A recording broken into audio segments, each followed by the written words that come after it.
To our government and our president, I welcome you to Uganda. Stranded between escalating violence in eastern Congo and a closed border since May, with Uganda stepping up to provide life-saving assistance despite concerns over the COVID-19 pandemic. We are not tired. We don't have much land. Our country is small, but we still allow them out of sympathy.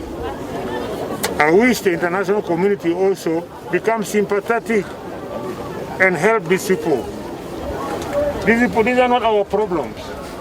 These are the world's problem, international problem. The United Nations Refugee Agency is partnering with Ugandan authorities to provide food and shelter while bolstering screening, testing and other measures to mitigate any spread of the virus.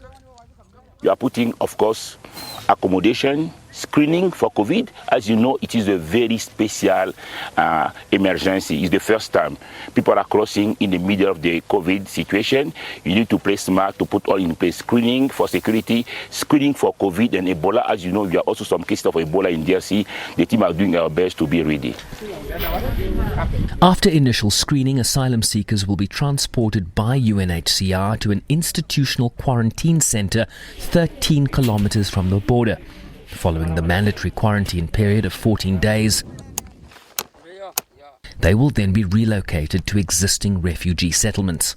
I hope Uganda can help me with anything, with clothes, food and medicine. The rebels are still attacking communities in Congo. When the war started, we did not know what was happening. One morning I woke up and saw the houses of the neighboring communities being burnt, and the rebels were attacking people with machetes and killing them. I decided to run away because our neighbors were killed. Our crops and animals were all destroyed. The UN Security Council was recently briefed about an upswing in violence in certain parts of the eastern DRC amidst a fragile socio-economic environment complicated by COVID-19. I condemn in the strongest terms attacks on displaced populations and the use of hate speech which incite further violence. Effort to desolidarize communities from these militia and preventing external actors from supporting their agenda will be vital to address the escalation of tensions in the area.